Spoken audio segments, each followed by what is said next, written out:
میرے پاس کسی نے ایک سوال بھیجا ہے، وہ میں آپ کو بھیج رہا ہوں کیونکہ میں آپ سے تھوڑا سمجھنا چاہتا ہوں۔ اب آپ پورا سننا، پھر مجھے سمجھانا کہ یا میں صحیح ہوں یا غلط۔ معاویہ ابن ابو سفیان، اسلام میں صرف کردار کی لڑائی ہے؟ کوئی دور رہ کر بھی حضرت اویس کرنی رضی اللہ تعالیٰ عنہ بن جاتا ہے، اور کوئی پاس رہ کر بھی ابو جہل ہی رہا۔ اب آپ تھوڑا دھیان سے سنیں۔ معاویہ سن 8 ہجری میں مسلمان بنا، فتح مکہ کے بعد۔ اس کے پہلے اس کے باپ کی زندگی گزر گئی نبی کریم سے جنگ کرتے کرتے، جنگ احد، جنگ خندق، جنگ بدر اور بھی کئی بہت ساری جنگیں۔ اور پھر مسلمان بننے کے بعد بھی اس کے خاندان نے اہل بیت سے دشمنی کا سلسلہ جاری رکھا۔ ابو سفیان نے پوری عمر آقا پاک سے جنگ کی، اس کے بیٹے معاویہ نے مولا علی علیہ السلام سے جنگ کی، جنگ صفین، اور اس کے بیٹے یزید نے مولا حسین علیہ السلام سے کربلا میں جنگ کی۔ اور پھر نبی کریم کا فرمان ہے، جس نے اہل بیت سے جنگ کی اس نے مجھ سے جنگ کی، جس نے ان سے دشمنی رکھی اس نے مجھ سے دشمنی رکھی۔ اب جو نبی کا منکر ہو وہ خدا کا منکر ہوتا ہے۔ اور حضرت خواجہ امام حسن بصری رضی اللہ عنہ فرماتے ہیں کہ معاویہ کے 4 کام ایسے ہیں، جو کوئی ایک کام بھی ایسا کرے تو وہ فاسق کی موت مرے گا۔ پہلا کام امت کے خلاف تلوار اٹھانا اور بغیر مشورے کے خلیفہ بن جانا، جبکہ اس وقت کے بڑے بڑے صحابہ اکرام موجود تھے۔ دوسرا کام اپنے بیٹے یزید پلید کو ولی عہد بنا دیا، جبکہ یزید شرابی نشے باز تھا، ریشمی لباس پہنتا تھا، تنبورا بجاتا تھا، جبکہ سنت رسول کے خلاف تھا۔ اور تیسرا کام نبی علیہ السلام کے ساتھیوں کو بے وجہ بے-رحمی سے قتل کیا۔ اور چوتھا کام میں نہیں بتا سکتا، آپ خود کتاب پڑھ لینا۔ اور کتاب کا نام ہے ابن اسیر بھاگ 3، پیج نمبر 242، اور مناقب اہل بیت، پیج نمبر 418۔ اور پھر معاویہ کے دور میں مولا علی علیہ السلام کو مسجد کے منبر پہ سے گالی دی جاتی تھی معاویہ کے کہنے پر، اور نبی علیہ السلام کے ساتھیوں کو صرف اس لیے شہید کیا کیونکہ انہوں نے مولا علی علیہ السلام کو گالی دینے سے منع کیا۔ اور یہ بات یہ کتاب میں لکھی ہے، الطبری جلد نمبر 4، پیج نمبر 190، اور ابن خلدون جلد نمبر 3، پیج نمبر 13۔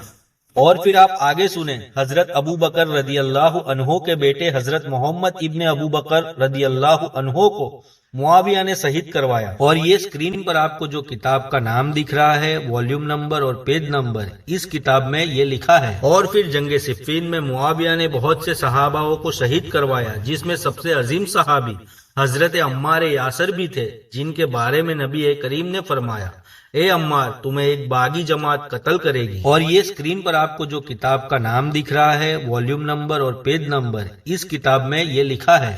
اور معاویہ جمعے کے خطبے میں مولا علی علیہ السلام کو خود بھی گالی دیتا اور پیش امام سے بھی دلواتا۔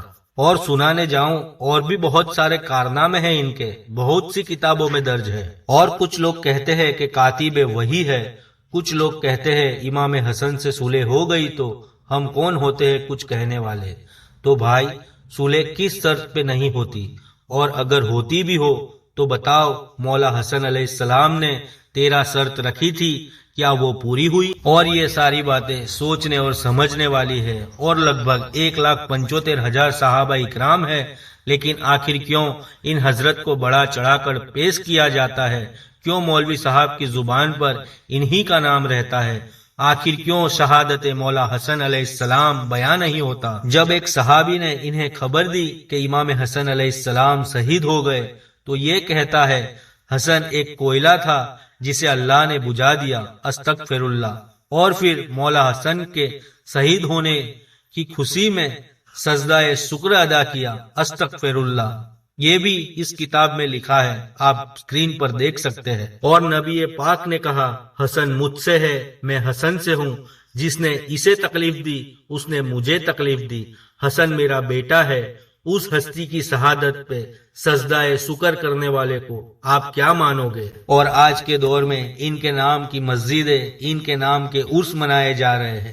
آپ ٹھنڈے دماغ سے سوچیں، 1400 سال کی تاریخ میں کسی بھی صحابہ کسی بھی اولیاء اللہ نے ان کا ذکر تک نہیں کیا، نہ تو ان کے نام کے جلوس نکالے، نہ تو ان کے نام کے نعرے لگائے۔ اور جو لوگ بہت اچھے سے ہمیں سمجھاتے ہیں جو صحابہ اکرام کو نہ مانے اور اہل بیت کی شان میں گستاخی کرے وہ منافق، کافر، فاسق ہوتا ہے، اور جو صحابہ اکرام کو قتل کر دے اور اہل بیت کے سامنے تلوار لے کر آ جائے نا، ان کے لیے کیا حکم ہے۔ اور ایمان کی بات کرے تو کیا اہل بیت کے خلاف دشمنی رکھنے پر ایمان صحیح سلامت رہتا ہے؟